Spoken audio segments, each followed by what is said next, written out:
बार रहते थे दो मछलियाँ, मीकू और चीकू। वह एक मेंढक दारा और उसकी पत्नी के साथ रहते थे। सब लोग तालाब के तट के पास साथ साथ रहा करते थे। एक शाम उन्होंने कुछ मछुआरों को उनकी ओर आते हुए देखा। उनके पास थे बड़ी बड़ी जाले और टोकरियां मछलियों से भरे हुए, जिनको इन मछुआरों ने पकड़ा था। तालाब से गुजरते समय मछुआरों ने देखा कि वहां पर बहुत सारे मछलियां हैं। हे, इन मछलियों को तो देखो, चलो इनको पकड़ते हैं। अरे अभी नहीं, अंधेरा होने वाला है, हम कल सुबह वापस आएंगे।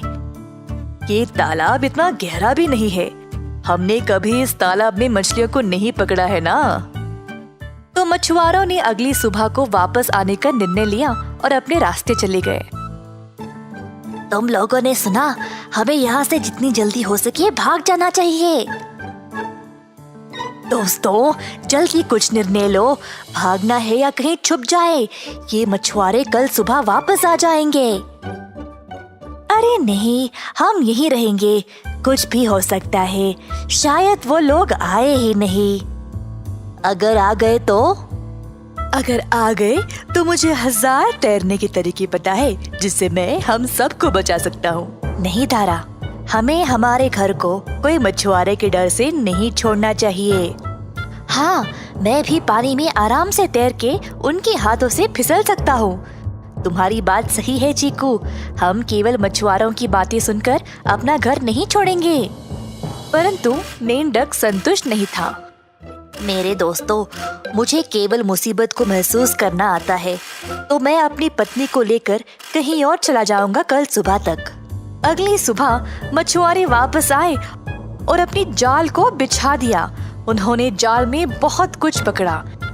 मीकू और चीकू ने छूटने की बहुत कोशिश की, पर उनकी कोई भी चाल काम नहीं आई। मछुआरे के जाल में फंसे हुए चीकू और मीकू तालाब के तट पर अपनी आखिरी सांसें ले रहे थे। अरे नहीं, इस जाल से छूटना नामुमकिन है। अब क्या करूं मैं? बस यहाँ से निकल पाता। मैं कितना बेवकूफ हूँ, मैंने सोचा कि मैं बच जाऊंगा। हम फंस गए भाई, खत्म हो चुके। दारा ने ठीक किया यहाँ से भागकर। और ये कहकर चीकू और मीकू ने हमेशा के लिए अपनी आंखें बंद कर ली। इन सब मछलियों को इस टोकरी में डालना, इन दोनों को तो हम अलग से बेचेंगे। हाँ, इनकी अच्छी रकम मिलेगी।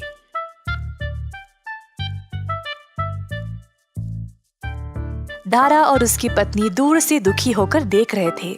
अगर हम नहीं भागते तो हम भी फंस जाते। काश ये दोनों भी मेरी बात सुन लेते, पर उनकी बेवकूफी और घमंडी ने उनकी जान ही ले ली। सच बोला तुमने, ये दोनों काफी गुणवान थे, पर जो जरूरी था वही नहीं कर पाए। इस कहानी से हमें ये सीख मिलती है कि रोकथाम इलाज से बेहतर है। मुसीबत को महसूस करते ही अपने आप को बचाने की तुरंत कोशिश करें।